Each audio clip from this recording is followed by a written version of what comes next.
मृत्योर्मा अमृतं गमय। ओम शांति शांति शांति।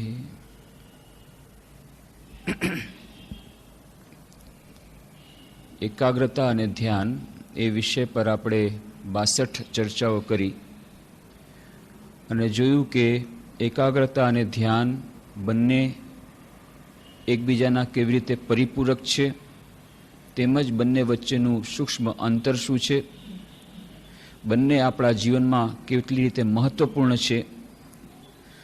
સૂર્યની કિરણો જ્યારે પડે છે કાગળ પર, ત્યારે કાગળ પર અસર થતી નથી, પણ એક લેન્સ દ્વારા જ્યારે એને કેન્દ્રીભૂત કરવામાં આવે છે ત્યારે કાગળ બળી જાય છે. એવી જ રીતે જ્યારે મનની શક્તિઓ કેન્દ્રીભૂત થાય છે, એકાગ્ર થાય છે, ત્યારે મનની શક્તિઓ વધુ બળવાન બને છે, ઘણું બધું મહાન કાર્ય એનાથી શક્ય બને છે. અને વિભિન્ન પાસાઓની આપણે ચર્ચા કરી. અહંકાર અહંકારિતા વચ્ચેનો ભેદ, ધ્યાનના વિભિન્ન પ્રકારો, ધ્યાન કરવા જતાં જે અંતરાયો આવે છે, બાધાઓ આવે છે, એનું કેવી રીતે નિરાકરણ થઈ શકે, એ બધાની આપણે ચર્ચા કરી. અને આપણે વારંવાર જે કહી રહ્યા હતા કે યાદ રાખવું પડે કે એકાગ્રતા અને ધ્યાનને પામવા માટેનો કોઈ જાદુઈ કિમિયો નથી. એ સાધન સાપેક્ષ છે. ધૈર્યપૂર્વક લાગી રહેવું પડશે. સપ્તમ ભૂમિકામાં ધ્યાન આવે છે. યમ નિયમ, પ્રાણાયામ, પ્રત્યાહાર, ધારણા, આસન, આ બધા કર્યા પછી આવે છે ધ્યાન અને પછી સમાધિ. ઇન્સ્ટન્ટ સમાધિ જેવી કોઈ વસ્તુ નથી. અને જો આપણે ધ્યાનની અવસ્થાને પામવું હોય તો એના માટેની કિંમત ચૂકવવા માટે આપણે તૈયાર રહેવું પડે. અને જો કદાચ આપણે કહી શકીએ કે બે જાદુઈ શબ્દો કોઈ હોય એકાગ્રતા અને ધ્યાન પ્રાપ્ત કરવાના, જે શબ્દો શ્રીમદ ભગવદ્ ગીતામાં મળે છે, અને જેમ ચંચલમી મનઃ કૃષ્ણ પ્રમાથી બલવદ દૃઢમ તસ્યાહમ નિગ્રહમ મન્યે વાયોરિવ સુદુષ્કરમ પ્રશ્નનો ઉત્તર આપે છે. હે કૃષ્ણ ભગવાન, તમે તો આ ધ્યાનની બધી વાત કરી, પણ આ બધું મારા મનમાં તો ઉતરતું નથી. મને તો આ બધું અત્યંત કઠિન લાગે છે. આ મનને વશ કરવું મને એમ લાગે છે કે વાયુને વશ કરવા કરતાં પણ, વાયુને મુઠ્ઠીમાં વશ કરવું એના કરતાં પણ મનને વશ કરવું અત્યંત વધારે દુષ્કર લાગે છે. અને ત્યારે શ્રી કૃષ્ણ ભગવાન એને ધૂતકારતા નથી. એમ નથી કહેતા કે તું આ કેમ બાયલા જેવી વાતો કરે છે. શ્રી કૃષ્ણ ભગવાન કહે છે અસંશયમ મહાબાહો મનો દુર્નિગ્રહમ ચલમ. એ વાતમાં કોઈ સંશય નથી અર્જુન કે આ મનને વશ કરવું અત્યંત કઠિન છે. પહેલેથી અત્યાર સુધી, શરૂઆતથી માંડીને અત્યાર સુધી આ મનને વશ કરવું એ અત્યંત કઠિન કાર્ય રહ્યું છે. તો આજે આપણને એમ લાગતું હોય કે મને આ બધું ઘણું કઠિન લાગે છે, પોતાના મનને વશ કરવું, પોતાના મનને એકાગ્ર કરવું, ધ્યાનમાં પરોવવું, જો આપણને કઠિન લાગતું હોય તેમાં આશ્ચર્યની વાત નથી. આશ્ચર્યની વાત તો ત્યારે થાય જ્યારે કોઈ કહે કે મને તો આ કંઈ કઠિન લાગતું જ નથી, મનને વશ કરવું તો બહુ કાંઈ સાધારણ વાત છે, મનને એકાગ્ર કરવું સાધારણ વાત છે. એક ભાઈ મને કહી રહ્યા હતા કે આ બધી ચર્ચા મને લાગે છે સાવ સુપરફિશિયલ, એકદમ પ્રાથમિક ધોરણે લાગે છે, આ બધું તો કોઈ સમસ્યા જ મનમાં નથી આવતી. તો એવું જો કોઈનું મન હોય કે જેના માટે આવી સમસ્યા જ નથી આવતી, મનને એકાગ્ર કરવાની કોઈ સમસ્યા નથી આવતી, જે પ્રાથમિક ભૂમિકાઓની વાત કરી છે એ બધું અત્યંત પ્રાથમિક લાગે છે, તો એ આશ્ચર્યની વાત છે. પણ જો મનને વશ કરવું કઠિન લાગતું હોય, એકાગ્રતા અને ધ્યાન એ કઠિન લાગતું હોય, તો પછી આપણે સાધારણ લાઈનમાં છીએ. We are sailing in the same boat. આપણે બધા એક સાથે જઈ રહ્યા છીએ. જેને આ કઠિન ન લાગતું હોય એ સ્પેશિયલ કેટેગરીના માણસો, એ વિશેષ છે. તો પ્રથમ તો આ આપણા માટે એક અત્યંત આશાજનક વાત કે આપણે એકલા નથી. અને ફક્ત આપણા માટે જે આ કઠિન કાર્ય લાગે છે એવું નથી, મોટા ભાગના લોકો માટે આ કાર્ય અત્યંત કઠિન છે. પણ સાથે સાથે યાદ રાખવાનું, અસંશય મહાબાહો મનો દુર્નિગ્રહમ ચલમ અભ્યાસેનું તો કૌંતેય વૈરાગેણ જ ગૃહ્યતે. અભ્યાસ અને વૈરાગ્ય દ્વારા આ કઠિન કાર્ય પણ ધીરે ધીરે શક્ય બને છે. એના માટેની કિંમત ચૂકવી પડે. અને આ બે જ જાદુઈ શબ્દો, 3.5 અક્ષરના બે જાદુઈ શબ્દોની આપણે વાત કરી રહ્યા હતા, અભ્યાસ અને વૈરાગ્ય, બંને એકબીજાના પરિપૂરક. અભ્યાસ એટલે વારંવાર મનને કેળવણી આપવા માટે જે વસ્તુ આપણે કહી છે, ઈચ્છિત વસ્તુમાં મનને કેન્દ્રિત કરવાનો પ્રયત્ન, અનિચ્છિત વસ્તુમાંથી એને પાછો લાવવાનો પ્રયત્ન કરવાનો. અને જેમ આપણે કહ્યું હતું, સ્વામી વિરજાનંદજી મહારાજે પરમપદને પંથેમાં કુંજી આપી દીધી આ અભ્યાસ માટેની. એ છે રૂટીન, દિનચર્યા.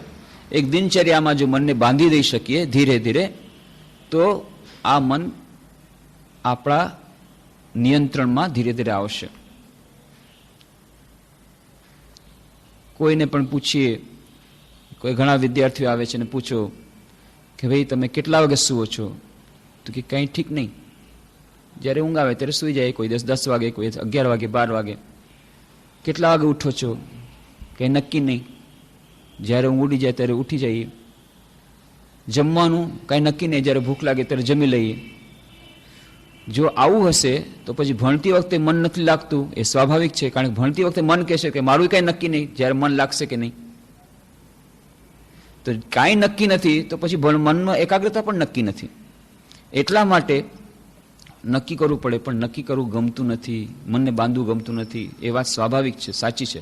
પણ જ્યાં સુધી આ દિનચર્યા આપણે નક્કી નથી કરી, એટલે જ કહ્યું હતું, જેટલું નિયમિત આપણું જીવન હશે એટલું નિયમિત આપણું મન રહેશે, જેટલું નિયમિત મન રહેશે એટલું નિયંત્રિત આપણું મન રહેશે, જેટલું નિયંત્રિત મન રહેશે એટલું એકાગ્રતા આપણા માટે સરળ બનશે. તો એટલા માટે નક્કી કરવું પડે. અને નક્કી કરતી વખતે, આ અભ્યાસ કરતી વખતે, દિનચર્યા કરતી વખતે, અભ્યાસનો જ્યારે અભ્યાસ કરીએ છીએ, અભ્યાસના માર્ગ પર આપણે આગળ વધી રહ્યા છીએ, ત્યારે એક ગોલ્ડન રૂલ, એક સોનેરી ફોર્મ્યુલા છે. એ છે start with the minimum and practice the easiest.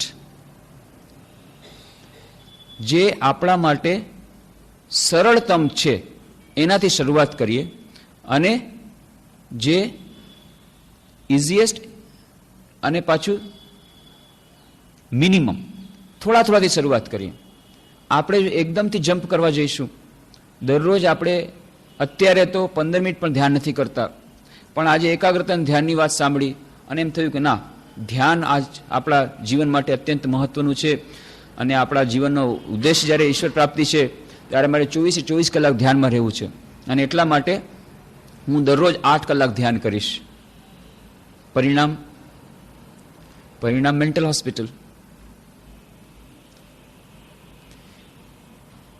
એક અમારે બ્રહ્મચારી મહારાજ હતા, ત્યાં રામકૃષ્ણ મઠ મિશનના પ્રેસિડેન્ટ મહારાજ વીરેશ્વરાનંદજી મહારાજ, 10મા અધ્યક્ષ, એમની સાથે બ્રહ્મચારીઓની વાતો ચાલતી હતી. અને એ વાતચીતના પ્રસંગમાં એક બ્રહ્મચારી પૂછ્યું કે જો અમને કદાચ એવી ઈચ્છા થાય અને એમને લાગતું હોય તો અમે દરરોજ 8 કલાક ધ્યાન જો પ્રારંભ કરીએ તો એમાં વાંધો શું છે? તો વાંધો કાંઈ નથી, મારે તમને રાંચી મોકલી દેવા પડશે. રાંચી એટલે ત્યાં મેન્ટલ હોસ્પિટલ છે, બહુ સારી પ્રસિદ્ધ છે, ત્યાં મોકલી દેવા પડશે. અને એમને ઉદાહરણ પછી આપ્યું કે કેવી રીતે એક બ્રહ્મચારી આવી જ રીતે નીકળી ગયા કે ના, મારે તો દિવસ રાત જપ ધ્યાન જ કરવા છે, મને આ બધું કાર્ય આ તમે કરો છો, આ શિવજ્ઞાનથી જીવ સેવા, અને શિવજ્ઞાનથી જીવ સેવાના નામે આટલા બધા સેવા કાર્ય કરો છો, આ બધું ઠીક નથી. જપ ધ્યાન એ જ અસલ છે આધ્યાત્મિક સાધના માટે. આ બધું તો એક્સટર્નલ એક્ટિવિટી થઈ ગઈ. એટલા માટે હું જપ ધ્યાન કરવા જઈશ. ઋષિકેશમાં ગયા, બસ મગજ ચસકી ગયું, દાળ ચસકી ગઈ, પછી મેન્ટલ હોસ્પિટલમાં દાખલ કરવા પડ્યા. એક બીજો બ્રહ્મચારી હતો, એણે એ બનારસમાં હોસ્પિટલમાં હતા, કામ કરતા હતા. એમને ત્યાં અહીંયા નિયમ છે, જે કોઈ અહીંયા સાધુ બનવા આવે એને 4 યોગોનો સમન્વય કરવો પડે: રાજયોગ, ભક્તિયોગ, કર્મયોગ, જ્ઞાનયોગ. પણ બાકી 3 યોગ તો હોય કે ના, કર્મયોગ તો કરવું જ પડે. બાકી યોગ તો જે ઓછા કરે, થોડુંક ધ્યાન, થોડુંક જપ, થોડી પ્રાર્થના, પણ કર્મયોગ આખો દિવસ.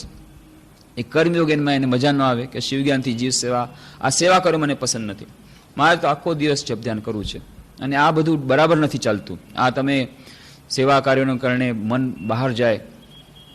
સ્વામી તુર્યાનંદજી મહારાજને ખબર પડી.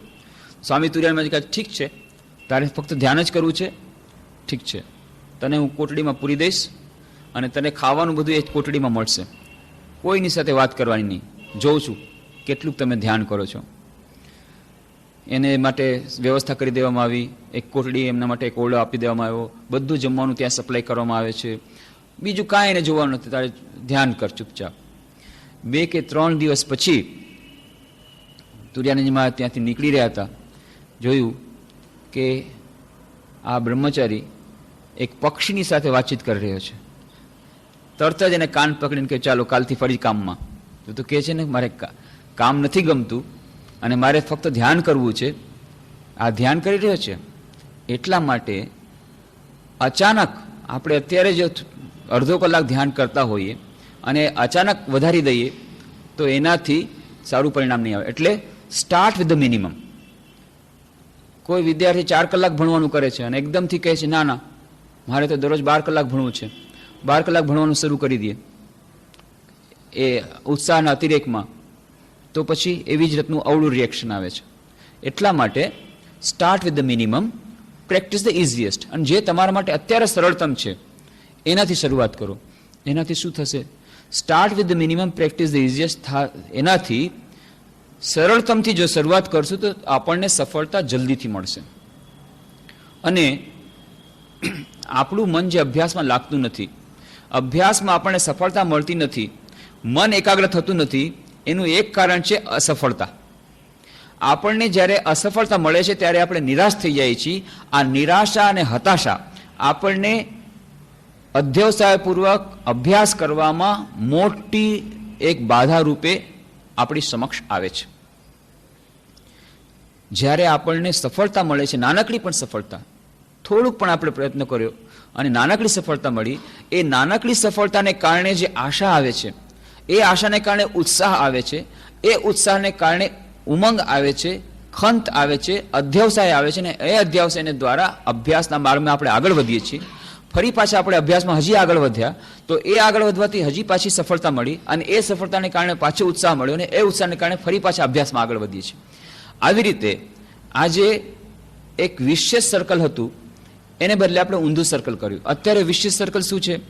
આપણે પ્રયત્ન કરીએ છીએ, પ્રયત્ન કરવામાં નિષ્ફળ જઈએ છીએ. એકદમથી આપણે પ્રારંભ કરીએ છીએ મોટો અભ્યાસ કરવાનો, ધ્યાનનો હોય, એકાગ્રતાનો હોય, ભણવાનો હોય, ગમે તે કાર્યનો હોય, અને એ એકાગ્રતાના ધ્યાનના અભ્યાસમાં જ્યારે આપણે અસફળ થઈએ છીએ ત્યારે અસફળતાને કારણે નિરાશા આવે છે. એ નિરાશાને કારણે અધ્યવસાય અને ખંત નથી રહેતા, એને કારણે પાછા અભ્યાસમાં હજી વધુ પાછળ પડીએ છીએ અને એ પાછા પડવાને લીધે વધુ નિરાશા આવે છે. આ વિશેષ સર્કલ ચાલે છે.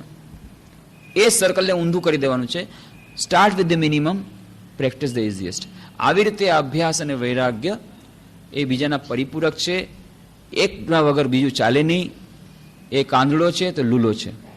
આંધળા અને લૂલા બંનેને સાથે રાખવા પડે તો બંને શહેરનું દર્શન કરી શકે. એક આંધળો હતો, એને જાવું હતું પણ એને માર નહોતો શકતો, એટલે એમણે બીજા ભાઈને કહ્યું કે ભાઈ મને તો માર નથી, તું મને લઈ જઈશ? તો કે લઈ તો જાઉં પણ હું લંગડો છું. તો કે કાંઈ વાંધો નહીં, હું તને મારા કાંધે બેસાડી દઉં પણ માર તું દેખાડતો રહે કે હા મારી આંખ છે પણ મારે પગ નથી, આ કે મારી આંખ મારે પગ છે આંખ નથી. ઠીક છે, આંધળો ને લૂલો એ બંને સાથે ચાલ્યા તો થઈ શકે, પણ ફક્ત આંધળો ને ફક્ત લીલો ન ચાલે. એવી રીતે આ અભ્યાસ એ બરાબર છે પણ વૈરાગ્ય વગર એ આંધળો છે. વિવેક વૈરાગની આંખ નહીં હોય તો એ આંધળો છે અને વૈરાગ્ય એ અભ્યાસ વગર લૂલો છે. તો અભ્યાસ નહીં જો કરીએ વૈરાગ્ય હશે, પણ જો અભ્યાસ નહીં કરીએ, દરરોજની જે આપણે જપ ધ્યાન પ્રાર્થના કરવાના સમય અનુસાર જે નહીં કરીએ તો એ નહીં થાય. એવી જ રીતે અભ્યાસ કરશું પણ જે આપણે વાત કરી તો ખૂબ અભ્યાસ કર્યો પણ જો વૈરાગ્ય નહીં હોય તો જેમ શ્રી રામકૃષ્ણદેવ વાત કરે છે, એક ખેતરમાં ખૂબ અભ્યાસ કર્યો, ખૂબ પાણી નાખ્યું, દરરોજ પાણી પાય છે પણ ખેતર સૂકું ને સૂકું. શું વાત છે? પછી ખબર પડી કે એ નાળામાંથી બધું પાણી બહાર નીકળી જતું હતું અને ખેતરમાં પહોંચતું નહોતું. તો નાળા બંધ કરવા પડે. આ છે વૈરાગ્ય, વિવેક વૈરાગ્ય. તો વિવેક વૈરાગ્ય નહીં હોય તો અભ્યાસ એ ફળીભૂત નહીં થાય. અને એવી જ રીતે જો અભ્યાસ નહીં હોય તો વૈરાગ્ય ફળીભૂત નહીં થાય, વૈરાગ્ય નહીં હોય તો અભ્યાસ ફળીભૂત નહીં થાય. તો બંને એકબીજાના પરિપૂરક છે. એની વાત આપણે વિસ્તારથી ચર્ચા કરી જ હતી. તો આ અભ્યાસ અને વૈરાગ્ય એ બંને આ મનને વશ કરવામાં, મનને નિયંત્રણ કરવામાં, એકાગ્ર કરવામાં સહાયભૂત થાય છે. અને આ અભ્યાસ માટે આપણે જેમ કહ્યું, દૈનિક દિનચર્યા એક નક્કી કરી લઈએ. નાની નાની વાત પણ આપણા આ એકાગ્રતા ધ્યાનના અભ્યાસને અત્યંત સફળ બનાવે છે અને એના માટે અત્યંત મહત્વપૂર્ણ છે. અને એમ નહીં સમજવાનું કે અરે આટલી નાની વાતમાં પણ આપણે અસફળ છે. કોઈ વાત નાની નથી. મનના એકાગ્રતાની જ્યારે વાત આવે છે ત્યારે કોઈ વાત નાની નથી. જેમ કે કોઈ દિનચર્યા કરી કે દિનચર્યા કરવું અમે છોડી દીધું છે. કેમ? કેટલી વાર દિનચર્યા બનાવી, પાલન તો થતું નથી, પછી દિનચર્યા કરતા ફાયદો શું? બહુ સરસ વાત છે. પણ જ્યારે તમારી દિનચર્યા નથી ત્યારે, અને અત્યારમાં અંતર શું છે, ત્યારે તમે કમસે કમ 100% મનને નિયંત્રણ કરવાનો પ્રયત્ન કર્યો. આટલા ટાઈમે ઉઠવાનું, આટલા ટાઈમે જાગવાનું, આટલા ટાઈમે જમવાનું. અચ્છા, એમાંથી તમે 50% ફળીભૂત થયા, 60% ફળીભૂત થયા, 40% ફળીભૂત થયા, 30% ફળીભૂત થયા. પણ જ્યારે તમે આ રૂટીન નથી બનાવતા, આપણે જ્યારે દિનચર્યા નથી બનાવતા, ત્યારે 100% આપણે એમાં નિષ્ફળ જઈએ છીએ. એટલા માટે રૂટીન તો બનાવવું પડે. રૂટીન બનાવીને પછી જે પ્રમાણે આપણે પાલન નહીં કરી શકીએ, કોઈ વાંધો નહીં, કોઈ પાલન નથી કરી શકતું, 100% ફોલો થઈ જ ન શકે. કેટલા બધા ફેક્ટર્સ આવે, કેટલા બધા એમાં પરિબળો આવે છે. આપણા હાથમાં તો બધું નથી. કોઈ દિવસે આપણું શરીર આપણને સાથ નથી આપતું, કોઈ દિવસ આપણું મન સાથ નથી આપતું, કોઈ દિવસ આપણા સગા સંબંધીઓ સાથ નથી આપતા, કોઈ દિવસ પરિવારવાળા સાથ નથી આપતા, કોઈ દિવસ પરિસ્થિતિ બહારની ઠીક નથી રહેતી. ઓફિસ, દુકાન, બજાર, આપણે નક્કી કર્યું તો આટલા વાગે મંદિર જવું છે, ત્યાં કરફ્યુ લાગી ગયો, શું કરશું? તો આ તો કેટલા બધા પરિબળો. તો એ પરિબળો તો રહેશે જ, અને એને કારણે આપણે 100% રૂટીન ફોલો નહીં કરી શકીએ. એનાથી ગભરાવાનું નહીં, એક. અને બીજું, રૂટીન જો આપણે આ પ્રિન્સિપલને કામમાં લગાડ્યો હશે તો આપણે પાલન કરી શકશું. કેવી રીતે? Start with minimum, practice the easiest. સરળતમથી જો શરૂઆત કરીશું. જો આપણે અત્યારે 6 વાગે ઉઠતા હોય તો 5:45 જો રાખીએ, 15 મિનિટ ફક્ત ઘડિયાળ આગળ કરી નાખવાની. આવી રીતે જો 15 મિનિટ આગળ કરતા રહે તો થાય. પણ એકદમથી કંઈ ના આવે, મારે રાતના 3 વાગે ઉઠવાનું છે, મધરાતે જપ કરવાથી બહુ સારું થશે, તો નહીં થાય. એવી જ રીતે રોજ 4 કલાક ભણવાનું છે, એકદમથી 10 કલાક તો નહીં થાય. રૂટીનમાં 4 કલાક ભણે છે ને, એટલે 4.25 કલાકથી શરૂઆત કરીએ. એવી રીતે ધ્યાનમાં આપણે જો અડધી કલાક કરતા હોય તો 40 મિનિટથી શરૂઆત કરીએ. આવી રીતે start with the minimum, practice the easiest. આ ફોર્મ્યુલાને કામમાં લગાડીને જો દિનચર્યા રાખીએ, દિનચર્યા કરવાથી, દિનચર્યાથી ઘણો ફાયદો થશે. વિશેષ કરીને જે વાત આપણે કરી હતી કે એકાગ્ર ધ્યાનનો અભ્યાસ બ્રાહ્મ મુહૂર્તમાં અત્યંત ફળદાયી નીવડે છે. જો બની શકે તો આપણે એવું રૂટીન રાખીએ કે સવારના વહેલા ઉઠી જઈએ, ત્યારે મન એકાગ્ર કરવામાં સરળતા રહે છે. અને એ બ્રાહ્મ મુહૂર્તમાં ઉઠવા માટે અધ્યવસાય જોઈએ, એના માટે વિલ પાવર જોઈએ, દ્રઢ ઈચ્છાશક્તિ જોઈએ. પહેલાં તો આપણા મનને આપણે સમજાવવું પડે કે સવારે વહેલા ઉઠવાના શું શું ફાયદાઓ છે અને શું શું ગેરફાયદાઓ છે. આ આપણા સારથીને સમજાવવું પડે, બુદ્ધિને સમજાવવું પડે. ત્યાર પછી એ મનને લગામ કરીને પછી ઘોડાઓને ઠીક રાખશે, ત્યારે એ ઉઠાડશે. પણ જેમ મેં કહ્યું કે ક્યારેક ક્યારેક આપણે જ્ઞાન પાપી થઈ જઈએ છીએ. આપણું મન જ આપણને બુદ્ધિને જ સમજાવી દે છે કે ના, મોડા ઉઠવાથી, વહેલા ઉઠવાથી કોઈ ફાયદો નથી. ઉલટાનું તમારું વહેલા ઉઠશો, આખો દિવસ તમારો ઉત્સાહ નહીં રહે, ઊંઘ ઓછી રહેશે, શરીર મન સારા નહીં રહે. આ બધું કરવાની કાંઈ જરૂર નથી. એના કરતાં પૂરતી ઊંઘ લઈ લો, પછી તમે તમારું કામ કરો ને. આવી રીતે મન છેતરામણી કરે છે. પણ જ્યારે આપણે સમજાવી નહીં, બ્રાહ્મ મુહૂર્તમાં વિશેષ પ્રકારના તરંગો હોય છે, આધ્યાત્મિક તરંગો હોય છે, ત્યારે મન એકાગ્ર કરવામાં ખૂબ સરળતા હોય છે. અને સૌથી વિશેષ તો ત્યારે કોઈ જાતનું ડિસ્ટર્બન્સ હોતો નથી, નોઇઝ પોલ્યુશન હોતું નથી, અવાજોના તરંગો નથી હોતા. કારણ કે બધા મોટા ભાગે જેટલા લોકો હોય ટીવી જોવાવાળા બધા મોડા ઉઠે, ગોકીરો કરવાવાળા મોડા ઉઠે, કોલાહલ કરવાવાળા મોડા ઉઠે. કોલાહલ ઓછો હોય. એટલા માટે એકાગ્રતા ધ્યાનનો અભ્યાસ કરવા માટે યા નિશા સર્વભૂતાનામ તસ્યામ જાગૃતિ સંયમી યસ્યામ જાગૃતિ ભૂતાની સા નિશા પશ્યતુ મને. તો આપણે એ રાતના, એ સવારના જ્યારે બધા સૂતા હોય ત્યારે ઉઠી જઈએ તો શાંત ચિત્તે, ત્યારે વધુ સારું એકાગ્રતા ધ્યાનનો અભ્યાસ થાય. એમ વારંવાર આપણા બુદ્ધિને સમજાવી, દ્રઢ નિશ્ચય કરી અને પછી મિનિમમથી શરૂઆત કરીએ ઉઠવાનો. અને એના માટે થઈને ગમે તે આપણે થોડીક ટેકનિક અજમાવી પડે, જે ટેકનિક અજમાવી પડે પોતપોતાની રીતે. ભાવનગર હું ગયો હતો, એક ભક્તને ત્યાં નાની બેબી હતી અને બાકી બધા વહેલા ઉઠી જાય. એને કહ્યું હતું વહેલું ઉઠવાનું. હા, વહેલું ઉઠીશ. આટલી નાની ઉંમરમાં મંત્ર દીક્ષા થઈ ગઈ છે, ખૂબ એના ઉપર કૃપા છે, ભક્તિ પણ છે, નામ જ ભક્તિ છે એનું. પણ આ સવારના વહેલું ઉઠવાનું ન ગમે. પછી આ લોકો જોર જબરદસ્તી ઉઠાડે તો એ મોઢું ધોવા જાય અને બાથરૂમમાં જઈને સૂઈ જાય, બાથરૂમ બંધ કરીને સૂઈ જાય ત્યાં. આ બધો પ્રોબ્લેમ લાવ્યો. એટલે મેં કીધું ઠીક છે, બતાવી દઉં છું શું કરવાનું. સવારના એને કહી દેવાનું મોઢું ધોઈને આવી જાઓ. મોઢું ધોઈ અને હાથે પકડી અને એને કહેવાનું 10 ઉઠબેસ કરો. 10 બેઠ ઉઠબેસ કરીને પછી કહેવાનું હવે સૂઈ જાઓ. એવી જ રીતે એ લોકો કર્યું. 10 બેઠ ઉઠબેસ કરાવી હવે સૂઈ જાઓ. હવે કઈ ઊંઘ આવે? આટલી ઉઠબેસ કરાવી લીધી, શરીર ગરમ થઈ ગયું, હવે તો ઊંઘ બધી ઉડી ગઈ. બસ આ જ તમારો ઈલાજ છે. સવારના ઉઠીને એક્સરસાઇઝ કરી લ્યો, પાણી છાંટી લ્યો. પાણી છાંટવું બહુ સારો ઉપાય છે અને એ આજનો ઉપાય નથી, બહુ જૂનો ઉપાય છે. અને કોણે કોણે અજમાવેલો છે? રામકૃષ્ણ દેવે અજમાવેલો છે, મા શારદા દેવી. અને આ એટલા માટે આપણે કહીએ છીએ કે કોઈ સાધારણ વાત નથી સવારના વહેલું ઉઠવું. અને આપણે એમ સમજીએ આટલી નાનકડી વાત પણ મારાથી થતી નથી વહેલું ઉઠવાનું. ઘણા લોકો કહે છે રૂટીન રાખ્યું પણ વહેલું ઉઠવાનું નથી થતું. તો શું થયું? આટલી નાનકડી વાત નથી થઈ. ના, નાનકડી વાત નથી. જો વહેલું ઉઠવાનું શરૂ થઈ ગયું અથવા તો ટાઈમ ટુ ટાઈમ તમારે દિનચર્યા રાખવાનું થઈ ગયું તો બસ, તો મનને વશ કરવાના ઘણા આગળ નીકળી ગયા. આ સરળ નથી. ઉદાહરણ, મા શારદા દેવી પોતે કહે છે કે પહેલા હું ખૂબ વહેલી ઉઠતી, સવારના 3 વાગે ઉઠી જતી, જપ ધ્યાન કરતી. એક દિવસે કંઈક શરીર ખરાબ હતું એટલા માટે મોડી ઉઠી. પછી બીજે દિવસે પાછી આળસ થઈ કે હવે કાલે તો આજે આવતીકાલથી હવે ઉઠીશ વહેલી. પછી 3 દિવસ લાગ્યું, ના આવતીકાલથી વહેલી ઉઠીશ. આમ કરતા કરતા કેટલાય દિવસ નીકળી ગયા. પછી અચાનક એમણે વિચાર કર્યો, અરે આ તો હું આળસના ફંદામાં ફસાઈ ગઈ. એટલે મા શારદા પછી દ્રઢ નિશ્ચય કર્યો, નહીં આમ તો નહીં ચાલે, મારે પહેલાની જેમ વહેલું ઉઠવું છે. દ્રઢ નિશ્ચય કર્યો, પાછું વહેલું ઉઠવાનું શરૂ કરી દીધું. તો મા શારદા દેવી જગતજનની, એમની આ અવસ્થા, તો આપણે ક્યાં છીએ? એટલા માટે ચિંતા નહીં કરવાની. ઘણા બધા આપણી સાથે છે. મા શારદા દેવીને પણ એ મા શારદા દેવી, લક્ષ્મી દીદી બંને ત્યાં દક્ષિણેશ્વર મંદિરમાં રહેતા. અને એ નાનકડી કોઠડી, જે નવબતખાનાની આવડી નાનકડી કોઠડી, એમાં બંને સાથે સૂતા.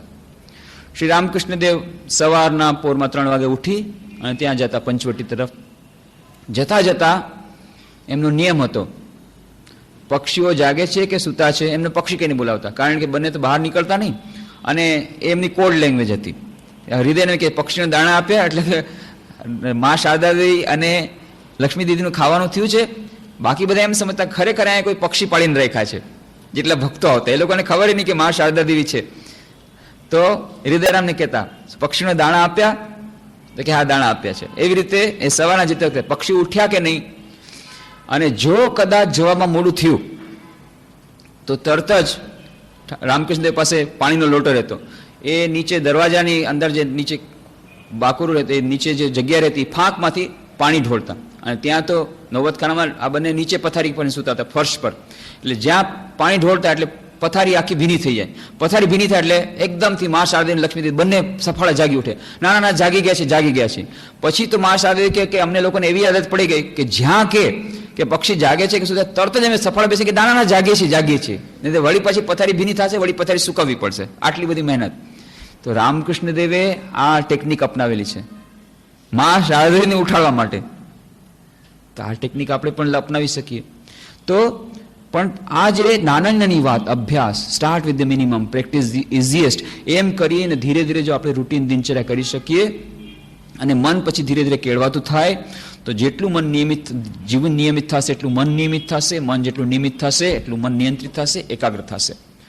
તો આ બધી એ જે પ્રારંભિક ચર્ચાઓ આપણે કરી હતી, એ પણ કહ્યું હતું યુક્તાહાર વિહારસ્ય યુક્ત ચેષ્ટસ્ય કર્મસુ યુક્ત સ્વપ્નાવબોધસ્ય યોગો ભવતી દુઃખ. કે આહારની વિહારમાં આપણે વધુ પણ નહીં, ઓછું પણ નહીં. જે વાત ગીતા કરી છે એ જે સાધારણ નિયમો, આ બધાની આપણે ચર્ચા કરી. અને આપણે કહ્યું હતું મન જેટલું શુદ્ધ હશે એટલું મન એકાગ્ર થશે. મન શુદ્ધ કરવા માટેના વિભિન્ન ઉપાયો, એના માટે આપણે ચર્ચા કરી કે કેવી રીતે મંત્રનો જાપ અને ધ્યાન એકબીજાના પરિપૂરક છે. મનની શુદ્ધતા માટે મનની એ મંત્રનો જાપ કેવી રીતે મદદરૂપ નીવડે છે. અને મંત્રની આપણે વાત કરી હતી કે કેટલા બધા પ્રકારનો મંત્રો છે, જે મંત્ર આપણને ઠીક લાગે.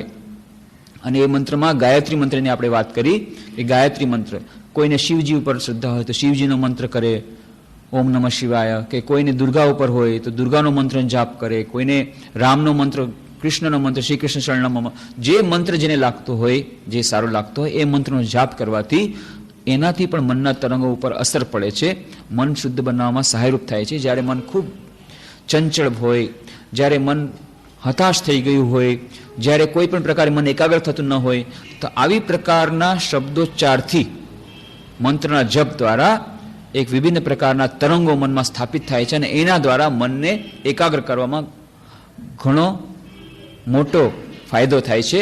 અને આપણે એની ચર્ચા કરી હતી કે કેવી રીતે આ અવાજના તરંગો, ધ્વનિના તરંગો એ આજકાલના મનોવૈજ્ઞાનિકોએ, સાયન્ટિસ્ટોએ આના માટેની રિસર્ચ કરી છે, એક્સપેરિમેન્ટ કર્યા છે કે આ અવાજના તરંગો કેવી રીતે મન પર અસર કરે છે.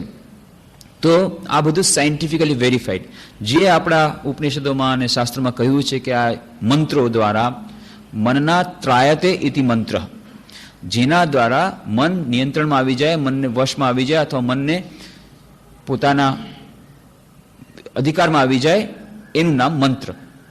જેના દ્વારા મનના ત્રાયતે ઇતિ મંત્ર, જેના દ્વારા મન આપણા વશમાં આવી જાય, એનું નામ મંત્ર. તો આવા કેટલા બધા મંત્રોની વાત એમાં છે. એમાંથી વેદોમાં એક મંત્ર છે ગાયત્રી મંત્ર. એ ગાયત્રી મંત્રની ઉપાસના ઘણા બધા લોકો કરે છે. તો એ ગાયત્રી મંત્ર પણ ઘણું લાભદાયક નીવડે. એ ગાયત્રી મંત્રની વિસ્તારની ચર્ચા શ્રી રામકૃષ્ણ જ્યોતના એપ્રિલ 93ના અંકમાં, એપ્રિલ, મે અને જૂન આ 3 અંકોમાં આપેલી છે. 93ના અંકમાં પણ અત્યારે નાનકડું એનો બસ અર્થ જ આપણે જોઈ લઈએ. ઓમ ભૂર્ભુવસ્સ તત્સવિતુર્વરેણ્યમ ભર્ગો દેવસ્ય ધીમહિ ધિયો યો ન પ્રચોદયાત. એટલે કે બાહ્ય રીતે જોતા, વૈશ્વિક દૃષ્ટિએ અને આંતરિક રીતે જોતા, પિંડની દૃષ્ટિએ, એમ બંને દૃષ્ટિએ સ્થૂળ અથવા તો પદાર્થમય એવા પૃથ્વીલોક, ભૂ એટલે કે પૃથ્વીલોક, ભુવા એટલે કે મનોનય અથવા તો ચંદ્રલોક, અને સ્વ એટલે કે સૂર્યલોક, આ ત્રણેય લોકોને જે પ્રકાશિત કરે છે એવા જે છે અખિલ વિશ્વના વિલક્ષણ ત્રણેય લોકનું જે ઉત્પત્તિ સ્થાન અથવા પ્રકાશ સ્થાન છે, એવા એ સવિત નારાયણ દેવના, સવિત એટલે સૂર્ય પણ થઈ શકે અથવા તેજોમય પુરુષ થઈ શકે, એવા તત્સવિતુ દેવસ્ય શું કરીએ છીએ? વરેણ્યમ ભર્ગઃ, એ વરવાલાયક જે સર્વોત્તમ તેજ છે એનું ધીમહી અમે ધ્યાન કરીએ છીએ. જે તેજ, કોના તેજનું ધ્યાન કરીએ છીએ? જે આ ત્રણેય લોકના તેજોમય છે, તેજ કરવાવાળા છે, તેજ દેવાવાળા છે, એવા જે તેજોમય પુરુષ છે, એવા જે સૂર્ય એ ત્રણેય લોકના જે પ્રકાશ સ્થાન છે અથવા તો ઉત્પત્તિ સ્થાન છે, એવા એ અને વરવાલાયક જે છે વરેણ્યમ, એવા તેજનું ભર્ગઃ એટલે તેજ, વરેણ્યમ વરવાલાયક છે, એવા તેજનું ધીમહી અમે ધ્યાન કરીએ છીએ. અને તે પરમ દિવ્ય સર્વશ્રેષ્ઠ અમૃત તત્વ જે છે, એ અમૃત તત્વ જે પરમ શ્રેષ્ઠ અમૃત તત્વ જેના દ્વારા બધું પ્રકાશિત થઈ રહ્યું છે, એ અમારી બુદ્ધિને સત્કર્મ કરવાની પ્રેરણા આપે, પ્રચોદયાત, અમારી બુદ્ધિને પ્રકાશિત કરે. આવી પ્રકારની પ્રાર્થના કરે છે. તો બુદ્ધિને પ્રકાશિત કરવા માટે, મનમાં એકાગ્રતા લાવવા માટે કે હે જે સર્વ ત્રણેય લોકોના તેજ, જેને તેજ આપે છે એવા જે તેજોમય પુરુષ, એ આપણને આપણી બુદ્ધિને પ્રકાશિત કરે, એવી જાતની આ પ્રાર્થના છે. તો આપણે પ્રાર્થનાની વાત કરી હતી, મંત્રના જપની પણ વાત કરી હતી, પ્રેયર ઓફ ધ હાર્ટ જે વાત કરી હતી, ધ વે ઓફ એ પિલગ્રીમ, કેવી રીતે મંત્રનો સતત જાપ કરવાથી એ ધીરે ધીરે મનનું બંધારણ બદલાઈ જાય છે. The way of a pilgrim eastern orthodox ચર્ચમાં, અને એણે તો આ પ્રાર્થના કરી હતી, O Lord Jesus have mercy on me. એ રીતે કેટલી બધા જે મંત્રો દ્વારા થઈ શકે છે. પણ એ મંત્રની સાથે એનો મિનિંગ જો સાથે લાગે, એનો અર્થ પણ સાથે આવવો જોઈએ, તો એનાથી વધુ. એનો અર્થ એટલે શું છે કે જેની પ્રાર્થના થઈ રહી છે, જે મંત્રની પ્રાર્થના થઈ, જે મંત્રનો જાપ થઈ રહ્યો છે, એના જે પ્રકાશક સ્વરૂપ છે એના સ્વરૂપનું ધ્યાન, અથવા તો એનો જે મિનિંગ એ જ હોય છે કે અમને આ સહાયરૂપ થાય, એવી જાતનું જો સાથે સાથે અર્થનું પણ ચિંતન થાય, તો એ મંત્રનો જાપ વધુ ફળદાયી નીવડે છે. જો ન થાય તો પણ ફળદાયી નીવડશે. જેમ મા શારદા દેવી કહે છે કે મેકેનિકલ જપ, માની લો યાંત્રિક રીતે થાય છે તો પણ વાંધો નથી. માની લો તમે તળાવની પાસે બેઠા હો, મા શારદા દેવી કહે છે ને, કોઈ કે તમને ધક્કો માર્યો તો પણ સ્નાન થઈ ગયું, અને કોઈ અમસ્તું ગયું તો પણ સ્નાન થઈ ગયું. પણ તેમ છતાં જો અર્થનું ચિંતન કરતા કરીએ તો વધુ એ મંત્રનો આપણને જપ કરવાથી વધુ તરત, વધુ જલ્દીથી એનો લાભ મળે છે. તો એ વારંવાર રિપીટેશન, ઘણા લાગે છે કે ભાઈ એક જ મંત્ર શું કરે વારંવાર રિપીટેશન કરું, એકવાર ન થઈ જાય.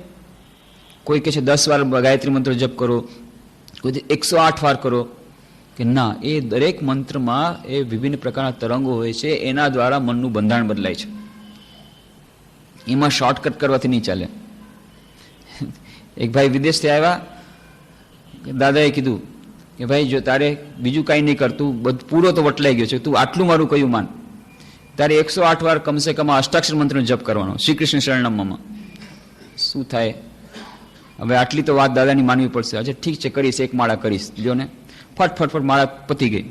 કે આટલી જલ્દી તારી માળા પતી ગઈ? કેવી રીતે પતી ગઈ? તો કે બસ મેં તો માળા ગમે તે મંત્ર આપણે લઈ લઈએ, ગાયત્રી મંત્રની ઉપાસના કરી, ગાયત્રી મંત્ર કરીએ, ત્રિકાળ સંધ્યાની વાત કરી છે. પણ આજકાલ તો કે છે લાઈફ ઇઝ વેરી ફાસ્ટ, કેવી રીતે ત્રિકાળ સંધ્યા થાય? ઠીક છે, દિવસમાં 2 વાર, સવારના અને સાંજના મારું કાંઈ નીઠો નહીં, ક્યાં રહી? અચ્છા ઠીક છે, રાતના સૂતી વખતે, સવારના ઉઠીને તરતા ને રાતના સૂતી વખતે કમસે કમ આ 2 વાર જો થઈ જાય, કમસે કમ 108 વાર બંને વાર થઈ જાય, તો સ્વામી વીરેશ્વરાનંદજી મહાતા રામકૃષ્ણ મઠ મિશનના પ્રેસિડેન્ટ, એની પાસે કોઈકે કીધું કે આ તમે 108 વાર મંત્રનો જપ કરવાનું કીધું છે, 8 વાર કરવાથી ન ચાલે? એ ચાલે ને, કાંઈ વાંધો નહીં, પણ હું એમ કહું છું કે તમે મંત્ર દીક્ષા લીધી શું કરવા? કોણે કીધું તું તમને લેવા માટે? 8 વારે કરવાની જરૂર નથી તમારે. તો તમારો ઉદ્દેશ શું છે? તમારે બળદગાડીમાં જવું છે કે રેલવે ટ્રેનમાં જવું છે કે એરોપ્લેનમાં જવું છે, તમારે નક્કી કરવાનું છે. ઠીક છે, તમારે બળદગાડીમાં જવું તો ભલે 8 વાર જપ કરો. તમારે જો ટ્રેનમાં જવું હોય, જલ્દી મુંબઈ પહોંચવું હોય તો ટ્રેનમાં જવું પડે. પણ તમે કે ના કાંઈ નહીં, જાશું જ્યારે પહોંચશું તો ઠીક છે, બળદગાડીમાં જાઓ, 8 વાર જપ કરો. પણ જો આપણે એકાગ્રતા ધ્યાનમાં વધુ આગળ વધવું હોય તો પછી એની પ્રાઇસ પે કરવી પડે, કિંમત ચૂકવવી પડે. ત્યારે એમ કહેવાથી નહીં ચાલે સમય નથી, કારણ કે સમય તો 24 કલાકથી વધુ ક્યારેય મળવાનો નથી, કોઈને મળવાનો નથી. રિક્ષાવાળાને 24 કલાક મળે છે, સ્વામી વિવેકાનંદને 24 કલાક મળતા હતા, રામકૃષ્ણ દેવને 24 કલાક મળતા હતા. એ 24 કલાકમાં જ જે ટાઈમ મેનેજમેન્ટ પર અત્યારે ચર્ચા કરવાનો સમય નથી, ક્યારેક ટાઈમ મેનેજમેન્ટ ઉપર ચર્ચા કરશું કે સમયનો કેવી રીતે સદુપયોગ કરવો. આધ્યાત્મિક સાધકો માટે આ ટાઈમ મેનેજમેન્ટ બહુ જ ઇમ્પોર્ટન્ટ બધા, કારણ કે દરેક સાધક પાસે આ ટ્રમ્પ કાર્ડ હોય છે. જ્યારે કોઈ પણ સાધકને કહેવામાં આવે એકાગ્રતા ધ્યાનના અભ્યાસ માટે સમય આપવો પડે, સમય ક્યાં છે? તરત જ ટ્રમ્પ કાર્ડ સમય નથી. કોઈ પણ તમે કહો સ્વામી વિવેકાનંદ ગ્રંથો વાંચો, સમય નથી. આ ટ્રમ્પ કાર્ડ આપણે રમીએ છીએ. આ ટ્રમ્પ કાર્ડ રમવાનું બંધ કરવા માટે તેને શું કરવું એ ટાઈમ મેનેજમેન્ટમાં શીખડાવશે. તો એ ટાઈમ મેનેજમેન્ટની વાત પછી કરશું. પણ આ જે જપ, મંત્રનો જપ અને ધ્યાન, એકાગ્રતા એ એકબીજાના પરિપૂરક છે. મનની એકાગ્રતા માટે જો આપણે પ્રાર્થના કરીએ તો જરૂર એ પ્રાર્થના ફળીભૂત થાય છે. જે લોકો વિદ્યાર્થી હોય એને પણ મનની એકાગ્રતાની આવશ્યકતા છે, જે લોકો ધ્યાનમાં અભ્યાસમાં આગળ વધતા એમને માટે પણ એકાગ્રતાની આવશ્યકતા છે. તો એ પ્રાર્થના દ્વારા એ ઘણે અંશે અને જેટલા બની શકે એટલા જલ્દી આપણને એ ફળીભૂત થશે. પણ પ્રાર્થના કરવાની પાછળ, પ્રાર્થના આપણે કરીએ એની પહેલાં આપણે થોડીક વસ્તુ જાણી લેવી જોઈએ. પ્રથમ તો આપણા મનમાં એ જ સંશય જાગે છે, પ્રાર્થના કોને કરવી? ઈશ્વર નામની શું વસ્તુ છે? આ પહેલો પ્રશ્ન. અને એટલા જ માટે આ આપણું જે આધુનિક મન છે, સંશયવાદી મન, કે ઈશ્વર જ નથી તો પછી પ્રાર્થના કોને કરવી? ઈશ્વર હોય તો પ્રાર્થના કરીએ ને. તો આ પહેલા પ્રશ્નના જવાબ માટે જ આપણા વતી સ્વામી વિવેકાનંદે વિદ્યાર્થી અવસ્થામાં નરેન્દ્રનાથ રૂપે શ્રી રામકૃષ્ણને પ્રશ્ન પૂછ્યો, ઈશ્વર છે? હા. તમે પોતેના દર્શન કર્યા છે? હા. જેમ તને જોઉં છું એથી વધુ પ્રત્યક્ષ રૂપે એના દર્શન કરું છું. એટલું જ નહીં, તું ચાહે તો તને પણ દર્શન કરાવી શકું છું. આપણા વતી નરેન્દ્રનાથે પૂછ્યું છે અને શ્રી રામકૃષ્ણ દેવે એમના પ્રતિનિધિ માનીને આખા વિશ્વને આટલા યુગમાં એ પુરવાર કરી આપ્યું, ના ઈશ્વર છે. બીજું શ્રી રામકૃષ્ણ દેવ કહે છે, અચ્છા ઈશ્વર શું પ્રાર્થના સાંભળે છે? શ્રી રામકૃષ્ણ કહે છે જરૂર સાંભળે છે, પણ પ્રાર્થના આંતરિક હોવી જોઈએ. ઈશ્વરના કાન બહુ સરવા હો, એણે તારી બધી પ્રાર્થના સાંભળી છે, એક ને એક દિવસે તારી બધી ઈચ્છાઓ જરૂર પૂરી કરશે. શ્રી રામકૃષ્ણ કહેતા કે ઈશ્વર પ્રાર્થના અવશ્ય સાંભળે છે. તો પ્રાર્થનાનો પ્રતિસાદ ક્યારે સાંપડે? બહુ આ એક મહત્વનો પ્રશ્ન છે. એના ઉપરનો બહુ સુંદર લેખ આ ફેબ્રુઆરી અંકમાં રામકૃષ્ણ જ્યોતમાં પ્રગટ થયો છે, સ્વામી પવિત્રાનંદજીનો. પ્રાર્થનાનો પ્રતિસાદ ક્યારે સાંપડે? સૌથી પહેલા તો પ્રાર્થનાનો પ્રતિસાદ સાંપડે એના પહેલા આપણે તો વિશ્વાસ હોવો જોઈએ, શ્રદ્ધા હોવી જોઈએ કે આપણે જેને પ્રાર્થના કરીએ છીએ એની. અને બીજું શ્રી રામકૃષ્ણદેવ બહુ સુંદર વાત કરે છે, મનમુખ એક કરવું પડશે. પ્રાર્થના જો આંતરિક હશે તો પ્રાર્થના જરૂર સાંભળશે, પણ જો આંતરિક નહીં હોય, ફક્ત મુખની પ્રાર્થના હશે તો પ્રાર્થનાનો ઉત્તર પ્રતિસાદ સાંપડશે નહીં. કેવી રીતે સાંપડી શકે? આપણે ઘણી જાતની પ્રાર્થના કરતા હોઈએ છીએ, પણ એ પ્રાર્થનાની સાથે શું આપણું મન આંતરિકતામાં હોય છે? ઉદાહરણ લઈ લઈએ. એક પ્રાર્થના છે, ઘણા લોકો સાંજના આરતી કરે, જય જગદીશ હરે, જય જગદીશ હરે. અને એ જય જગદીશ હરે પ્રાર્થનામાં આવે છે, તન મન ધન સબ કુછ હૈ તેરા, પ્રભુ સબ કુછ હૈ તેરા, તેરા તુજકો અર્પણ ક્યાં લાગે મેરા. કેટલી સુંદર પ્રાર્થના છે. હે પ્રભુ, તન મન ધન સબ કુછ હૈ તેરા, તેરા તુજકો અર્પણ ક્યાં લાગે મેરા, જય જગદીશ હરે, જય જગદીશ હરે. આ તો પ્રાર્થના દરરોજ કરી છે. પછી પ્રાર્થના કરીને તરત જ પછી શું કરીએ છીએ? કોઈક આવ્યું, કેમ છો? બહુ ચિંતામાં છું. શું થઈ ગયું? ઇન્કમ ટેક્સનો દરોડો આવવાનો છે.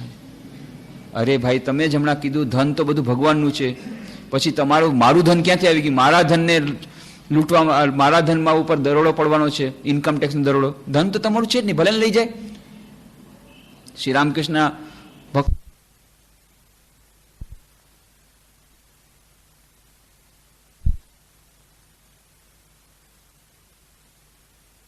શું થઈ ગયું?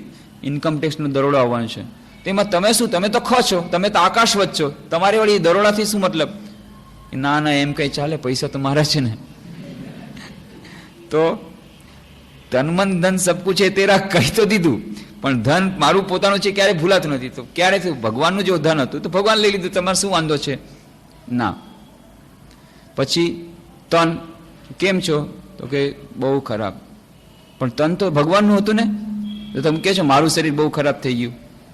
અને મન, આટલી બધી પ્રાર્થના કરી, બધું થઈ ગયું, આજે મારું મન નથી લાગતું, મન ખરાબ થઈ ગયું છે. પણ મન તમારું ક્યાં છે? મારું મન ખરાબ ક્યાંથી થઈ ગયું?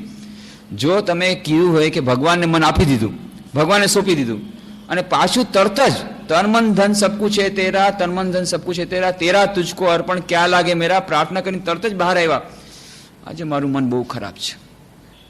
તે પાછું મારું મન આવી ગયું. એટલે આ બધું મોઢેથી કહેવાનું છે. મોઢેથી કહેવાનું છે એટલા જ માટે પ્રાર્થનાની સફળતા નથી થતી. મનમાં આપણે શું કરતા હોઈએ છીએ? તન મન ધન સબ કુછ હે મેરા, એ આપણા મનમાં ચાલતી હોય રેકોર્ડ. મોઢેથી કહીએ તન મન ધન સબ કુછ હે તેરા, તન મન ધન સબ કુછ હે મેરા, મેરા મુझको અર્પણ ક્યાં લાગે તેરા. આ આપણી મનની વાસ્તા છે. આપણે જોઈ લ્યો, જેટલી આ મકાન તો કે મારું છે, પુત્ર મારો છે, ધન મારું છે, આ બેંક બેલેન્સ મારું છે, આ મારું છે, બધું મારું છે. ક્યારે વિચાર કરીએ છીએ કે આપણે થોડાક વર્ષો પહેલા જ્યારે આવ્યા ત્યારે મકાન શું, આ તો હતું જ અહીંયા, આપણે નહોતા પણ મકાન હતું. પણ એ ભૂલી જાય છે કે ના, આ મકાન મારું, આ મારું. અને આપણે જ્યારે નીકળી જશું ત્યારે આ બધું અહીંયા જ રહેવાનું છે, એ ભૂલી જાય છે. એમ લાગે છે કે આ બધું મારું. અને જ્યારે આપણી પાસે છીનવાઈ લઈએ છીએ ત્યારે આપણે ઉલટાના ઈશ્વરને જ ગાળો આપીએ છીએ. કેમ છીનવી લીધું? અરે ભાઈ, એ તો એનું જ હતું, ઈશ્વરનું હતું. ઈશ્વરે પુત્ર આપ્યો તો ઈશ્વરે પાછો લઈ લીધો. કેમ મારા પુત્રને મારી નાખ્યો? ઈશ્વર ઉપર પાછો આપણે, એક તો તમને આપ્યો તો થોડાક દિવસ માટે પોતાની પાસેથી, એ લઈ લીધો અને પાછો એ તો એનો પોતાનો અધિકાર હતો. એક તો એનો હતો, એ તમે પોતાનું માની લીધું. આ મકાન એનું હતું, એ તમે માની લીધું. અને પાછા ઉપરથી ચોર કોટવાને દંડે એમ કહે છે કેમ મારું લઈ લીધું? અરે ભાઈ, એનું હતું, એને આપી દીધું. અને તમે પોતે જ પાછા પ્રાર્થનામાં કહો છો તેરા તુજકો અર્પણ ક્યાં લાગે મેરા, અને પાછા અત્યારે પાછું કહે છે મેરા મુझको અર્પણ ક્યાં લાગે તેરા. ઊંધું થઈ ગયું. તો આ મનમુખ એક નથી થતું. બધા ઉપર આપણે કરી અને ભગવાન સાથે છેતરામણી કરી છે. એટલા માટે પ્રાર્થના, અને પ્રાર્થના પાછી નિસ્વાર્થ હોય તો વધુ પ્રાર્થના, તો જલ્દી પ્રાર્થના પડે. જેટલી પ્રાર્થના નિસ્વાર્થ એટલી વધારે પડે. જેટલી પ્રાર્થના સ્વાર્થપૂર્ણ એમાં સમય લાગે. અત્યારે આપણી પ્રાર્થના સ્વાર્થથી નિર્મિત છે, બધું સ્વાર્થથી નિર્મિત છે. હે હનુમાનજી, મને 1 લાખની લોટરી આપો, હું 1 રૂપિયાનું તેલ ચડાવીશ. એટલે ભગવાન સાથે છેતરામણી. હનુમાનજીને 99,999 રૂપિયાથી છેતરાવાની વાત. અને એમાં પાછા એક વધારે બુદ્ધિમાન ભક્તો હોય છે. એક ભક્ત હતો, એણે ભગવાનને માનતા કરી, હે ભગવાન, તું મને આવી રીતે આટલું કરી આપીશ અને નોકરી અપાવી દઈશ તો હું તને પેલો આખો પગાર હું તને ભેટ ચડાવીશ. હવે નોકરી લાગી ગઈ. નોકરી જ્યારે લાગી ગઈ પછી એને લાગ્યું આ તો નોકરી ભગવાનની કૃપાથી લાગી કે અમસ્તી તો લાવે એપોઇન્ટમેન્ટ તો આવવાનો જ હતો, આ ખોટું કર્યું, ભગવાનને આટલું બધું મેં કહી દીધું. પણ હવે શું થાય, ભગવાનને તો કહી દીધું છે કે આખું આખું સેલેરી આપી દઈશ. એટલે રૂપિયા લઈને આવ્યો મંદિરમાં કે મારે તો પ્રોમિસ મારું પાડવું પડે, ભગવાન સાથે છેતરામણી નહીં, ઠીક નથી. એટલે રૂપિયા લઈને આવ્યો. પછી વિચાર કરે છે શું કરવું શું કરવું. પછી ભગવાને પ્રાર્થના શરૂ કરી, ભગવાન તમે તો લક્ષ્મીપતિ છો, લક્ષ્મીના માલિક છો, તમે સ્વયં લક્ષ્મી તમારી હાજર છે, તમને આ પૈસા આટલા પૈસામાં તમને શું થશે એ મને સમજમાં નથી આવતું. આટલા પૈસામાં તમારું કાંઈ દડો ફટવાનું નથી. એટલે તમારે આ પૈસા લેવા જોઈએ કે મને ખબર નથી, પણ મેં તમને પ્રોમિસ આપ્યું એટલે મારે તો પૈસા દેવા જોઈએ. પણ તમારે આ લક્ષ્મીપતિ થઈને આટલા પૈસા લેવા જોઈએ કે નહીં મને ખબર નથી. એટલે હવે તમારા ઉપર હું છોડું છું. એક કામ કરીએ, આ એક રેખા હું ખેંચી લઉં છું આ મંદિરમાં. આ રેખા ખેંચી અને એક કામ કરીશ, હું પૈસા અહીંથી ફેંકીશ. જેટલા પૈસા રેખાની પેલી પાર એટલા તારા, અને જેટલા રેખાની પાછળ એટલા મારા. હું એમ સમજીશ કે તને પૈસાની જરૂર નથી, એટલે બાકીના પૈસા હું રાખી લઈશ. આ દલા તરવાડીની જે વાત કરતી લાસ્ટે, આ દલા તરવાડીની બુદ્ધિ. બસ પૈસા ફેંકા તો એવી રીતે ફેંકા કે જ્યાં વધારે પૈસા આ તરફ પડે, ઓછામાં ઓછા પેલી તરફ જાય. પછી કે ઠીક છે ભગવાન તારી ઈચ્છા નથી, જેટલા પૈસા તું રાખ, બાકીના પૈસા લઈને પાછો આવ્યો. બીજો ભક્ત જુએ છે, બીજો ભક્ત એ પણ એવી જ રીતે, એની પણ ફર્સ્ટ સેલેરી આવી જ દેવાની વાત હતી, એ પણ એવી જ રીતે આવ્યો હતો. એણે ભગવાન કીધું જુઓ ભગવાન આ તમારી સાથે ચાલબાજી કરે છે, છેતરામણી કરી છે. એને શું કર્યું, એણે રેખા ખેંચી અને એવી રીતે પૈસા ફેંક્યા કે બધા આ તરફ પડે, ઓલી તરફ બહુ ઓછા પડે. હું એવી જેમ તને છેતરામણી કરવાનું નથી તારી સાથે, આ બધું રેખા ખેંચવું અને આવી બધી જાતની હું ચાલબાજીમાં નહીં પડું. તો તું શું કરીશ કે હું તો એક કામ કરીશ, જેટલા પૈસા છે બધા ઉપર ફેંકીશ, જેટલા ઉપર રહેશે એટલા તારા, નીચે પડે એટલા બધા મારા. તું ઉપર વાળો છે, તારે જેટલા રાખી લેજે. આવી રીતે છેતરામણી કરવાથી એ કેવી રીતે પ્રાર્થના સાંભળશે? સ્વાર્થ જ્યાં સુધી બુદ્ધિ છે આપણી, ભગવાનને છેતરવાની બુદ્ધિ છે, ત્યાં સુધી આ પ્રાર્થના પડ્યું. એટલા માટે પ્રાર્થનાનો પ્રતિસાદ ક્યારે સાંપડે? શ્રી રામકૃષ્ણ કહે છે જ્યારે મન મુખ એક થાય. સિન્સિરિટી નંબર 1, આંતરિકતા. અને બીજી બહુ સુંદર વાત રામકૃષ્ણ કથામૃતમાં કહે છે કે જુઓ, એક ભિખારી જો તમારી પાસે આવે અને કે 2 પૈસા આપો, તો તમે 2 પૈસા આપી દેશો. આજકાલ 2 પૈસા કોઈ નથી લેતા. 10 પૈસાનું અત્યારે તો ભિખારીઓને એક યુનિયન બન્યું છે, અને કોઈ 10 પૈસાથી નીચે લેવાનું જ નહીં, 5 પૈસા નહીં સ્વીકારવાના, અને 8 આનાથી નીચે નહીં સ્વીકારવાનો, એવું કંઈક એ લોકો નિયમ ઘડ્યો છે કે ભાઈ એવી જાતની કોઈ ભિક્ષા આપે તો એ આપણું અપમાન છે ભિખારીનું, એટલે એ પૈસા પાછા આપી દેવાના. એવું કંઈક યુનિયન એ લોકો ઘડ્યું છે બનારસમાં કે ઓછામાં ઓછા તમારે 50 પૈસા તો આપવા પડે કે 25 પૈસા આપવા પડે, 10 પૈસા નહીં ચાલે. તો પણ છતાંય તમે 10 પૈસા 25 પૈસા જલ્દીથી આપી દીધા, ઠીક છે. પણ જો કોઈ ભિખારી કે મને રેલનું ભાડું આપો, તો પછી આપણે વિચાર કરવો પડે, એની સાથે વાત કરવી પડે કે શું કા રેલ ભાડું જોઈએ છે, ક્યાં જવાનો છે, તારું ધંધો શું છે, ક્યાંથી આવ્યો, આટલી બધી એમાં ઘણું બધું એનાલિસિસ કરવું પડે. તો શ્રી રામકૃષ્ણ આ બહુ સુંદર આપણને એક ફોર્મ્યુલા આપી દીધો. ભિખારી જો પૈસા માગે 10 તો આપી શકશો, 50 પૈસા આપી શકશો, પણ રેલ ભાડું આપવા માટે ઘણો વિચાર કરવો પડે. એવી જ રીતે આપણે જ્યારે ભગવાનને નાની નાની વસ્તુઓ માટે માગણી કરીએ એ તરત જ આપી દે છે. જો ને ઘણા લોકો કહે છે અરે ઈશ્વર તો હવે મારા માટે કલ્પતરુ બની ગયા છે. મેં ગઈકાલે જ વિચાર કર્યો તો અળદિયા ખાવાથી મળે તો કેટલું સારું, આજે અળદિયા આવી ગયા. તો આજે જ મેં ગઈકાલે જ વિચાર કર્યો કેમ ઘણા દિવસે અળદિયા નથી ખાતા, અને આજે જોયું તો અળદિયા, જેને ત્યાં મહેમાન બની ગયો હતો. તો ભગવાન આવી નાની નાની ઈચ્છા પૂરી કરી દે છે. પણ ભગવાને તેમ માગું એકાગ્રતા કેટલા વર્ષોથી પ્રયત્ન કરી નથી આપતા. કેમ? રેલનું ભાડું આપવા માટે ઘણું વિચારવું પડે, એના માટે ઘણો પ્રયત્ન કરવો. તો જેટલી આપણી માગણી મોટી એટલું મોટું મહાન ધૈર્ય આપણે કેળવવું પડે. આપણી માગણી કેટલી છે, આપણે તો હંમેશા માટે નિત્ય મુક્ત થઈ જવાના છીએ. એકવાર જો મનની એકાગ્રતા આવી ગઈ, મન ઉપર નિયંત્રણ આવી ગયું, જ્ઞાન ભક્તિ વિવેક વૈરાગ આવી ગયા, તો પછી બાકી શું રહ્યું? તો ભગવાન આપણા ગુલામ બની ગયા, તો બાકી શું રહ્યું? એટલા માટે પ્રાર્થનાનો પ્રતિસાદ ક્યારે સાંપડે એના માટેની ઘણી બધી ચર્ચાઓ કરે છે. બહુ સુંદર એક વિષય છે, એના વિસ્તારની ચર્ચા આપણે પછી કરશું. કે પ્રથમ તો પ્રાર્થના કરવાની આપણને જરૂરિયાત લાગવી જોઈએ. જરૂરિયાત સૌથી પહેલા તો આપણને વિશ્વાસ, ઈશ્વરનો વિશ્વાસ આપણે રામકૃષ્ણ દેવ આ યુગમાં દેવડાવ્યો. બીજી વાત આપણે જાણી લેવું છે કે પ્રાર્થના જેટલી નિસ્વાર્થ હશે એટલું આપણને પ્રતિસાદ સાંપડશે. ત્રીજું, જેટલી નાની પ્રાર્થના એટલું જલ્દી ફળ, જેટલી મોટી પ્રાર્થના, જેટલી મોટી માગણી એટલો તમને વધુ સમય ધૈર્યપૂર્વક કરવું પડે, ધૈર્ય રાખવું પડે. અત્યારે તો આપણા જીવનમાં આપણને પ્રાર્થનાનું એટલું બધું મહત્વ સમજાતું નથી. એક ક્રિશ્ચિયન ફાધરે પૂછ્યું એક નાની બાળકીને, દરરોજ પ્રાર્થના કરે છે તું? કે દરરોજ રાતના સૂતી વખતે પ્રાર્થના કરવાનું તને કીધું તું ને? કે હા કીધું તું, પણ કોઈ દિવસ મને છે ને કોઈ વસ્તુની જરૂર નથી લાગતી એટલે હું પ્રાર્થના નથી કરતી. એટલે દરરોજ કંઈ ને કંઈ કે મને હે ભગવાન please go give me chocolate, આ તો હે ગીવ મી કેડબરી, એ જે કંઈ કોઈ દિવસ કાંઈ શું માગું, બધું છે, કેડબરી ચોકલેટ પણ છે, રમકડું પણ છે, આ પણ છે, આજે માગવું નથી એટલે નથી માગતી. એટલે એને અર્થ એ છે પ્રાર્થના ક્યારે કરવાની? જ્યારે કંઈ માગણી હોય ત્યારે. આ આપણો કોન્સેપ્ટ છે. પ્રાર્થના ક્યારે કરવાની? જ્યારે આપણને કોઈ માગણી હોય ત્યારે. આપણે પણ આવી બાળકી જેવા જ છીએ અત્યાર સુધી, કે જ્યારે કોઈ માગણી હોય ત્યારે જ પ્રાર્થના કરવાની, નહીં તો પ્રાર્થના કરવાની કોઈ આવશ્યકતા નથી. પણ એનાથી જરા ઉપર ઉઠવું પડે. તો બીજી વાત છે આ ભગવાન સાથેની છેતરામણી જે વાત કીધી એ જરા બંધ કરવી પડે. મનમુખ એક કરવું પડે. 2 દારૂડિયા નાવમાં જઈ રહ્યા છે અને અચાનક સમુદ્રમાં તોફાન આવ્યું. એટલે એક દારૂડિયા એકદમ ડરી ગયો. એટલે એણે તરત જ પ્રાર્થના કરી, હે પ્રભુ, જો તમે આમાંથી બચાવી દેશો તો હંમેશા માટે દારૂ પીવાનું બંધ કરી દેશ.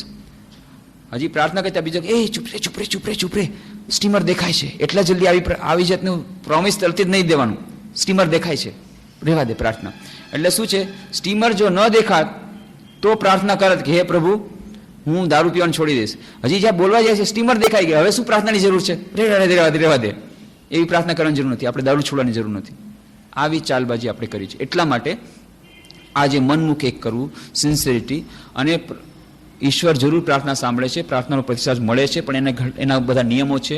એના માટેની ટેકનિક, પ્રાર્થના કેવી રીતે કરવી, પ્રાર્થના કેટલા બધા ઉપાયો છે, ઔપચારિક પ્રાર્થના, અનૌપચારિક પ્રાર્થના, એ બધા પણ એના ભાગ છે. અને કેવી રીતે આપણા જીવનમાં સફળતા મેળવી શકે. એવી રીતે મંત્ર જપની પણ જે થોડીક ટેકનિક કહી, એ મંત્ર જપની પણ ટેકનિક્સની વાત, પ્રાર્થનાની ટેકનિક્સની વાત, અને એ કેવી રીતે આપણે એકાગ્રતા ધ્યાનમાં બંને સહાયભૂત થાય છે, બંને કેવી રીતે એકબીજાના પરિપૂરક છે. અને એ સિવાય આપણા આધુનિક યુગમાં જે એક મોટી સમસ્યા ઊભી થાય છે, દૈનંદિન જીવનનો વ્યવહારમાં કાર્યોમાં એટલા બધા આપણે સપડાયેલા હોય છે, એમાં જ એકાગ્રતા ધ્યાનનો અભ્યાસ કરવાનો સમય નથી મળતો, ટાઈમ મેનેજમેન્ટની વાત. અને પછી આ જીવન વ્યવહારના કાર્યોને કેવી રીતે આપણે ઉપાસનામાં પરિવર્તિત કરી શકીએ. બ્રધર લોરેન્સની વાત તો કરી. બ્રધર લોરેન્સ કહે છે કે મારું દરેક કાર્ય પૂજા બની જાય છે, અને કાર્ય કરતી વખતે, રસોડાનું કાર્ય કરતી વખતે હું ઈશ્વરની વધુ નજીક હોઉં છું. એવું ઈશ્વર સાનિધ્યની એમને સાક્ષાત્કાર થઈ ગયો. તે તો ઉચ્ચ સ્થિતિમાં પહોંચી ગયા. પણ એ સ્થિતિમાં કેવી રીતે પહોંચાય? તો સ્વામી બ્રહ્માનંદજી મહારાજ ફોર્મ્યુલા કહે છે કે એક સ્થિતિ આવશે જ્યારે વર્ક ઇઝ વર્શિપ, જેમ બ્રધર લોરેન્સ માટે થઈ ગયું હતું. Work itself is worship. કાર્ય એ જ તમારા માટે પૂજા થઈ ગયું. એના માટે થઈને બે સ્ટેજ છે. પહેલી સ્ટેજ છે વર્ક એન્ડ વર્શિપ, બીજી સ્ટેજ છે વર્ક એઝ વર્શિપ, અને ત્રીજી સ્ટેજ છે work is worship. Work and worship, કાર્ય અને પૂજા બંને એક સાથે ચલાવવું પડશે ઘણા સમય સુધી. દરરોજ નિયમિત રીતે જપ, ધ્યાન, પ્રાર્થના એનો પણ અભ્યાસ કરવો પડશે. દરરોજ નિયમિત આપણે સેવાના કાર્યો પણ કરવા પડશે. એ બંને નિયમિત કરવા પડે. અને કાર્ય અને પૂજા બંને એક સાથે ચાલે. પછી કાર્યને પૂજા રીતે આપણે કરવાનો પ્રયત્ન કરીએ, વર્ક એઝ વર્શિપ. અને પછી એક સ્થિતિ આવશે જ્યારે work is worship, work itself becomes worship. કાર્ય જ આપણી માટે પૂજા બની જશે. એ થર્ડ સ્ટેજ આવશે. એ સ્ટેજમાંથી આપણે કેવી રીતે પાર કરી શકીએ? કાર્ય અને એકાગ્રતા ધ્યાન વચ્ચેનો સંબંધ, પ્રાર્થના એકાગ્રતા ધ્યાન વચ્ચેનો સંબંધ, અને ધ્યાન અને પ્રાર્થના ધ્યાન વચ્ચેનો સંબંધ, મંત્રનો જાપ, ધ્યાન વચ્ચેનો સંબંધ, કાર્ય અને પૂજા વચ્ચેનો ધ્યાન વચ્ચેનો સંબંધ. આ બધું જે પ્રાર્થના, એ બધો જે સંબંધ છે એની વિસ્તારની ચર્ચા આપણે આવતા શનિવારે નહીં. આવતા શનિવારે તો જેમ ખબર છે 12મી જાન્યુઆરી એક મહાન દિવસ, ગુજરાતમાં ઇતિહાસ સર્જાઈ રહ્યો છે. અત્યાર સુધી રામકૃષ્ણ મિશનનું આખું એક જ કેન્દ્ર હતું રાજકોટમાં, એફિલિએટેડ સેન્ટર રામકૃષ્ણ મિશનનું. હવે લીંબડીમાં નવું સેન્ટર 12મી ફેબ્રુઆરી ખુલી રહ્યું છે. રામકૃષ્ણ મઠ મિશનના જનરલ સેક્રેટરી શ્રીમદ સ્વામી આત્મસ્થાનજી મહારાજના વરદ હસ્તે એનું ઉદ્ઘાટન થશે 12મી જાન્યુઆરીએ. જે લોકો એ 12મી ફેબ્રુઆરીએ જે લોકો એ લીંબડીના ફંક્શનમાં જવા માગે છે, જે ભક્તો લોકો, એ લોકો ત્યાં ઓફિસમાં પોતાનું નામ નોંધાવી લે. ત્યાં અહીંયાથી સવારના બસ નીકળશે અને સાંજના બસ આવી જશે. તો જે લોકો એ જવા માગે છે લીંબડીના ઉદ્ઘાટન પ્રસંગમાં, ઓફિસમાં પોતાનું નામ નોંધાવી લે. એક મહાન પ્રસંગ રહેશે. શ્રીમદ સ્વામી આત્મસ્થાનમાં જ આવવાના છે. 10મી તારીખે સાંજના ત્યાં જાહેર સભા થશે વડોદરામાં. 11મી તારીખે સવારના સ્વામી વિવેકાનંદની કાંસ્ય પ્રતિમાનું અનાવરણ વડોદરામાં. 12મી તારીખે લીંબડી સેન્ટરનું ઉદ્ઘાટન અને લીંબડીમાં સ્વામી વિવેકાનંદની કાંસ્ય પ્રતિમાનું અનાવરણ વિધિ. 12મી તારીખે સાંજના અહીંયા અનેક સાંસ્કૃતિક કાર્યક્રમો છે, લોકગીતો, પછી ભજન, નાટક, આ બધું સાંજના આરતી પછી. અને ત્યારે તો મોટો ઉત્સવ હશે, એટલે આવતા શનિવારે તો આપણે કોઈ આ એકાગ્રતા ધ્યાનની ચર્ચાનો કોઈ સવાલ નથી. 13મી તારીખે સવારના યુવા સંમેલન છે, 13મી તારીખે સાંજના પબ્લિક મિટિંગ છે, 14મી તારીખે સવારના ટીચર સેમિનાર, 14મી તારીખે સાંજના પબ્લિક મિટિંગ, જાહેર સભા, 15મી તારીખે સરસ્વતી પૂજા, આવી ઘણા બધા કાર્યક્રમો છે. પછી 15મી તારીખે આદિપુર, 16મી તારીખે આદિપુર અને ધાણેટી, 16મી તારીખે ભુજ, 17મી તારીખે અમદાવાદ, આ બધી જગ્યાએ જાહેર સભા છે. બીજા પણ રામકૃષ્ણ અનેક સ્વામીજીઓ આવશે. સ્વામી સત્યરૂપાનંદજી રાયપુર મધ્યપ્રદેશના, સ્વામી શિકરાનંદજી નારાયણપુરના, સ્વામી વાગીશાનંદજી મુંબઈના, આમ ઘણા બધા સ્વામીજીઓ આવશે. સ્વામી વિવેકાનંદ શિકાગો વિશ્વ ધર્મ સભા શતાબ્દી નિમિત્તે આ બધા કાર્યક્રમો યોજાઈ રહ્યા છે. એમાં આપણે બધા ઘણા વ્યસ્ત રહીશું. એના પછી મારે રાંચી જવું પડશે, ત્યાં કોન્ફરન્સ છે, નેશનલ સેમિનાર છે. એટલા માટે 2 રવિવાર, એટલે 12 તારીખે પણ નહીં, 19 તારીખે પણ નહીં અને 26 તારીખે પણ નહીં, એટલે કે પછી આવશે 5 તારીખ. 5મી માર્ચે આપણે આ બધી ચર્ચા જે બાકી રહી ગઈ, 5મી માર્ચે આપણે આ ચર્ચા આગળ કરવાનો પ્રયત્ન કરીશું.